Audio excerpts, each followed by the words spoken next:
The Big Ten introduced its new model going into 2024 and 2025, but we are so excited about it here on the #1 college football show, and it is mid-June, honestly, that we are going to go in depth on what this means and tell you why the Big Ten basically decided to stunt on the SEC and why I think the Big Ten really got their scheduling model correct. So let's just backtrack for a little bit. On Thursday last week, right? Again, a Thursday in mid-June, the Big Ten put on its big boy britches, and the league brass revealed a 2024 scheduling model that is delicious, like a 12-high stack of pancakes, 6 slices of bacon, 2 bananas, 2 glasses of whole milk, a cup of coffee, and a bib to catch everything that you miss. Like, it is scrumptious. That Big Ten Big Noon, that's a balanced breakfast over there, Big Ten. It's going to be a lot of fun over there. Now, look, I think this is the way that a super conference is supposed to schedule. And I'm going to get to this, but I think this is what we all expected from the SEC when it announced what its scheduling model was going to look like in 24-25. Now, back to the Big Ten real quick. They're calling this thing the Flex Protect Plus Framework, which feels like a line of products that the late, great Billy Mays would have pitched to me in an infomercial following a high and flinty night of Pac-12 football. Going to sleep, just be watching that. And you can keenly see that they're trying to protect existing rivalries. And I really think that they are making the point that they want these brands to tilt a lance a lot. Like, we're going to get to see them in the stalls going absolutely at it. And one of the ways that they did this was they did what we have been asking them to do basically since they started it: drop divisions. We had leaders and legends, which was awful. Now we got the Big Ten East, the Big Ten West. The Big Ten East is so lopsided that the Big Ten West feels like a little brother. And that's how it has normally gone in the Big Ten championship game. But they have protected all the rivalries that you care about, right? Those are the ones in white for those of y'all that are watching on the YouTubes or on the app. And you got 2 opponents for the most part that you're going to play most years, right? So, yeah, some even have 3 permanent opponents, or some are Penn State who don't have any. Penn State showing Notre Dame how to be in a conference without ever actually being in a conference. So what this means is Ohio State, Michigan, protected. Michigan State, protected. Maryland, Rutgers, protected. You're supposed to laugh there. You get it, right? Because Maryland and Rutgers came in, and Maryland Rutgers ain't really been to no, Big Ten championship game, but they're going to call it a rivalry and they're going to protect it, okay? What this means is everybody gets their turn to run through the Midwest Morador Corridor. Yeah, I like that. I'm keeping that. TM, #1 college football show. 2024, though, Michigan's got a schedule. Well, as an infant in the conference, we're looking at USC and what they're going to get to be a made man. But Michigan's got a schedule like the OG in the B1G, except 2024, this is what it looks like for them. Okay, give you a taste of what's going on.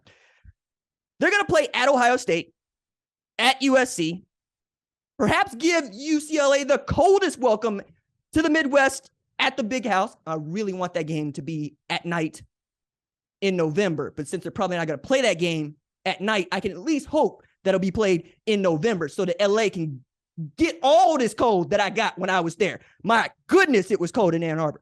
This is in addition to Michigan having to play Fresno State, Arkansas State, and Texas out of conference. Yo, what? Okay. All right. So much for scheduling Hawaii and UConn. My goodness, 2024, Michigan going to be going through it, but not just them. The newbies, they're going to hit the woodshed too here. Now, again, USC, an infant in the conference, right? But a made man in the sport, has inadvertently put together a schedule that's about as soft as a 2-ton hammer dropped on a rotting wood floor. Look here, 2024 USC. My God.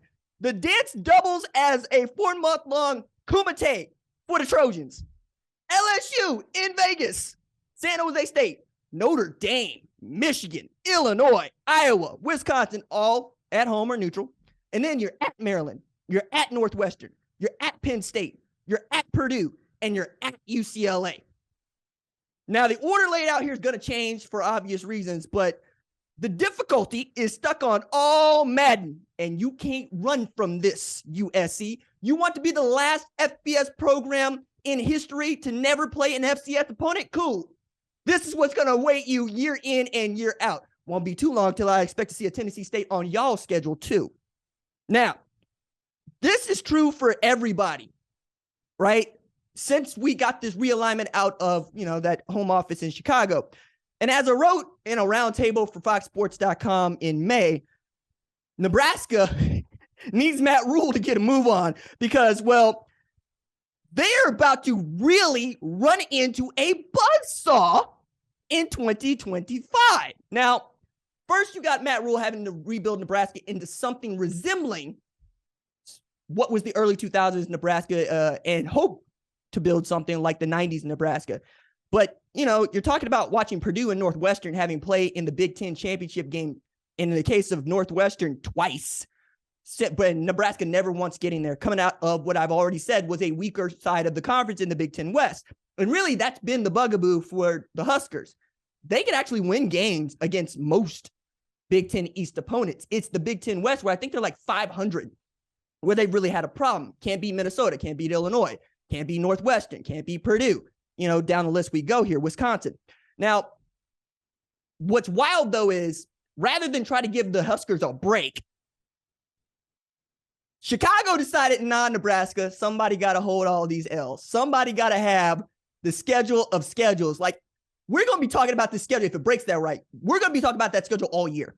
Because in 2024, USC's got the hard run. 2025, Nebraska's dance card looks like a murderer's row.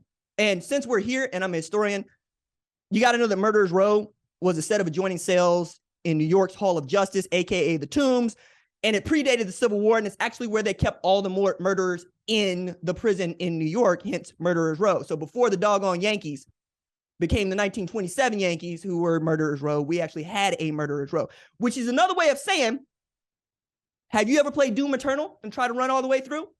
You know how you die? All the time? Unless you were just the twitchiest, that's what they're looking at. They're looking at running the Doom Eternal version of the Big Ten schedule. And the reason that we know this to be true is they got to go play USC, Michigan, Ohio State, and UCLA all in the same year. I don't think I would have put that one together for myself. You know what I mean? Like, I think I would have called somebody kind of like Arkansas in 2021 and go, hey, what is this? What gives? What do you mean we got to play all of these people in the same year? No. Y'all got to do it again. Redraw the lines. Redo the lottery, because this can't be what we have to face. Because with that, you're looking at 6-6 and wanting to celebrate it, but you're not going to get any credit for that because it's 6-6. But that is the kind of scheduling that we want to see.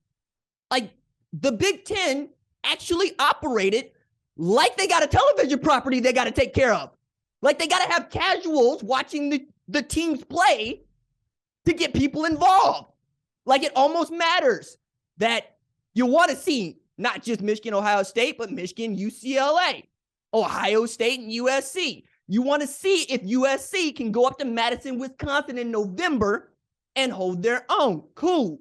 You want to see, how does the travel affect USC going to Rutgers? I mean, goodness me. USC versus Rutgers is going to be a game you watch, and I'm going to call it Tupac versus Biggie. I'm going to call it Tupac versus Biggie because California love, Tupac Shakur, RIP, but also because Rutgers might as well be Biggie Smalls. And for those of y'all that want to give me the guff about him and his iceberg sweater, let me remind you, Biggie is from Bed-Stuy and went to private school. 41 miles away from New Brunswick. He Rutgers, okay? He Rutgers. If Syracuse was in the Big Ten, he'd be Syracuse. Don't you try to give me no Biggie gutter than that. Nah, I don't care what his lyrics is like, okay? That dude went to private school, grew up in Bed-Stuy, grew up 41 miles away from New Brunswick. That dude closer to being from Staten Island than he is from Brooklyn. You hear what I'm saying? Certainly not Brownsville. Hello. So, we get that. Meanwhile, we got to look at the SEC. And we got to go, what do you mean you're only playing 8 conference games a year instead of 9? The Big 12 plays 9, Pac-12 plays 9, Big 10 plays 9. Y'all want to play 8. Not only that, They're trying to say, hey, we've already said that they have to play one Power 5 team out of conference. Yeah, well, that just means the SEC, y'all gonna try to schedule Vandy twice and act like they ain't SEC. That's what that means. Don't nobody want to see y'all beat up on no Savannah State, no Mercer. Don't nobody want to see y'all play Tennessee Tech, Tennessee Martin. Care about Georgia beating the pants off of Jacksonville State, which is just outside of Birmingham, to let y'all know what's really good. Look, the SEC is going to welcome the inclusion of Oklahoma and Texas by not doing a damn thing to make their league more exciting. Okay? That's the point here. And as I wrote last week at foxsports.com, the SEC looks like a conference just smart enough to request a fake ID and ask for a receipt with this, okay? Wanted us to look at them like they crazy. Look,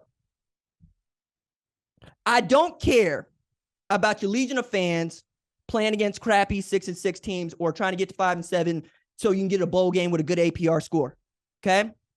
I'm looking at nose-to-nose Vanderbilt here going, what?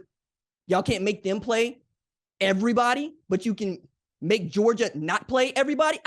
You're telling me that you're going to see your best two teams in the SEC championship game. Cool. You're telling me that the last game was 65-7. Cool. If you have the best conference in football, don't you think we would like to see you play each other? Why would you hide that from us? Why would you not want to have Oklahoma playing Georgia, Alabama every other year, having Texas play Alabama, Georgia every other year? Why wouldn't you do that? That's what we want to see. That's what the sport is about. The sport is not about ducking and dodging and trying to build a schedule soft enough to get you undefeated into December. It's about, no, we want your best versus our best. This is why I was standing on the table telling you to expand the playoff, you cowards, because I'm about putting it down, baby. Aren't you? You're a college football fan. You are here to see people run up against each other like freight trains. You are here to see best on best. You want to see Marvin Harrison going at that Georgia defense every weekend if you can. And might I add, that was one of the best games we watched all last season, and they were scared of it. They were scared of it. I don't want to see Alabama and Georgia playing a national championship game ever again. I want to see that decided among your 9 conference games. Make this a national sport, not one where we just got to look at the Southeast and say that's what college football is. So I'm telling you, if you think SEC shot callers look like a bunch of fellas who bought their belt buckles at the antique pawn shop and then shot themselves in the foot with a 6-shooter that was rusty, it's because they hit right where they were aiming, okay? They don't care that you and I want to see best on best every single week. They only care about protecting as many of their 16 teams from losses as they can, as opposed to sharpening each other to find out which one of them deserves the title of SEC champion. Once again, it's why I'm looking at the Big Ten, who engineered a schedule that resembles Dodge City and steps its members out into the streets like Doc Holliday saying, I'll be your Huckleberry. Hell yeah. Now, with that scrumptious and delicious slate, somebody hand me a fork because I'm going to eat it all in 24 and 25. Thank you for watching the #1 college football show. Please remember to subscribe to the channel and like this video so that you don't miss any of the best college football coverage in America.